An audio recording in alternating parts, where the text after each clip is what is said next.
Welcome to another Boyish Rant.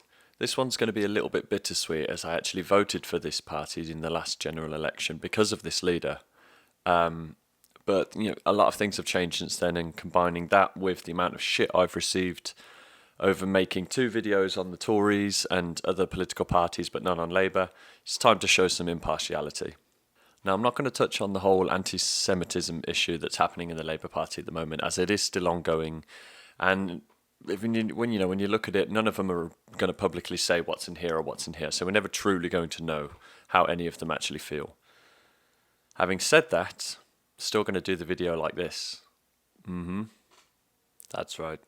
So first, Corbyn pissed me off, and apparently many moderates in the Labour Party, by declaring that he was planning on wearing a white poppy, which is a symbol of peace and pacifism, to the Remembrance Day ceremony when he's paying his respects at the cenotaph. If you could put your own personal politics aside just for one day, Mr. Corbyn, then that would be respectful.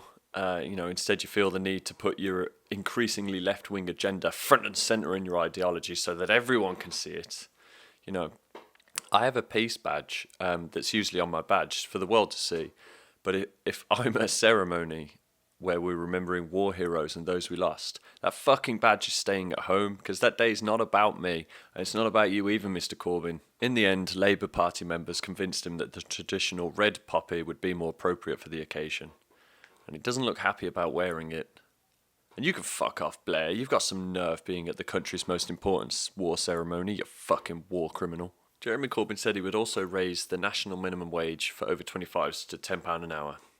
Now that's going to make the cost of living go up as inflation gets pushed up, making goods more expensive, which in turn is actually going to make ordinary people poorer, and especially affect the younger people who really, they're supposed to be the Corbyn fans, Corbynistas or something. Now the question of inflation and the sourcing of all this wage rise has been posed to Jeremy at several occasions, 3 that I've seen in trying to do my research for this video, and he always flip-flops on his answer depending on who he's actually responding to.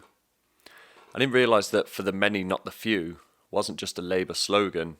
It turns out it's how many ideologically different answers Jeremy Corbyn can give to one question. Jeremy Corbyn's campaign has also, so far, been incredibly successful at creating a mass movement of people who already agree with him. Thing is, in politics, that's the easy part. Corbyn's very much failing on trying to turn Tory voters over to his side, mostly because of his increasingly left-wing policies. Now, I'm not saying that everybody is a Tory is right-wing, but it helps. It's like when he went on stage at Glastonbury and addressed tens of thousands of festival attendees. Those people already voted for him. If he wants to try and gain new voters, he's going to have to go somewhere where they're not a fan of him, like Scotland. Right now they want nothing to do with him. There's more pandas in Scotland than there are Labour MPs. Corbyn was quoted on stage as saying, "This festival was envisioned for music, yes, but also the environment and for peace," shortly before breaking out into the chorus of Du hast and starting 4 mosh pits. Corbyn also says that he wants to pull out of NATO. Now, for those still unaware, oversimplified, NATO is a group of Western democracies who mostly respect their citizens' human rights. You got 29 countries all signed into a treaty, voluntarily committing them to political consultations and the military activities of the organisation. Pulling out of NATO would be disastrous for the defence of Britain when you combine that with fucking Brexit. You know who else isn't in NATO? Russia! Russia! Russia! Speaking of Russia, not a wise thing to do. Corbyn elected Seamus Milner as his right-hand man, who, amongst other things, has said that we should all focus on the positives of Stalin's dictatorship.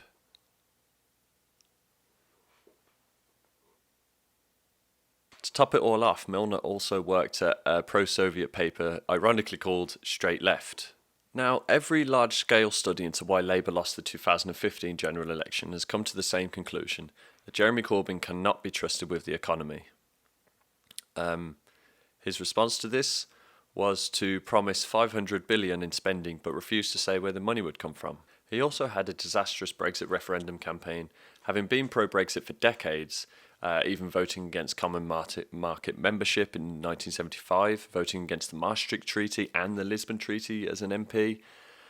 His Brexit Remain campaign was at best half-hearted.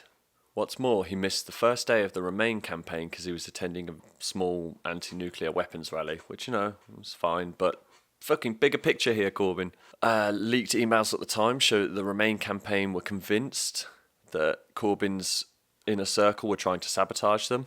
45% of Labour voters didn't know that Labour were for Remain, including me. And to top it all off, Corbyn's first response after the referendum result was to unwisely call for the immediate invoking of Article 50. It's a good one. Jeremy Corbyn was pressed on whether he would support military action to help a European ally if they were to face invasion of fire. Equally insistent, he said he would not. Now, this is not just an opinion or like an anti-war attitude. It's actually in breach of a treaty. You know which one? The NATO Treaty!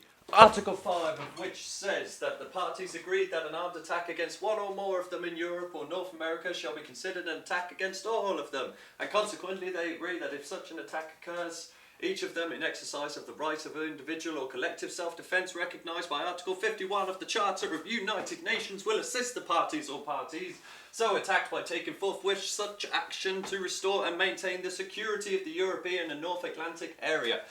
This is why Russia aren't in it. Moving on. Over 40 female MPs have written to Corbyn asking him to try and curtail the abuse that they receive from his supporters. It's not actually clear if he's done anything on this at this point, as he hasn't addressed this publicly in any interviews. But this does seem to be a growing trend surrounding Corbyn about the mistreatment of female colleagues. The former Labour MP, Thangam Debonair, actually disowned Corbyn after he hired and fired her while she was receiving cancer treatment. All without a single word. But to sort of bring this video to a close, I wanted to talk about something that's a little bit closer to home. Earlier this year, 4 senior Labour Party councillors were told that they would not be allowed to rerun in the upcoming council election, and given no reason by Labour Party officials for this blatant political assassination.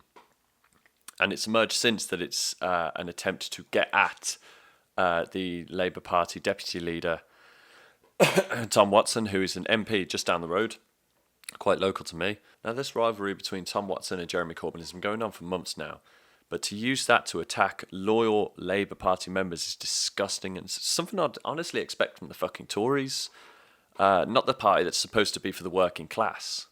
I know a few people who have actually cancelled their Labour Party membership because of this ordeal. Fingers crossed they join me in the next election voting Green. May as well try and do something to save the planet if all the cunts in charge are just going to do whatever they fuck they want. So this Boyish Rant is about to get a bit fucking wholesome, as this video is dedicated to 4 hard-working, loyal and diligent women who have been unfairly forced out of their position with no reason given and no thanks given by the Labour leader.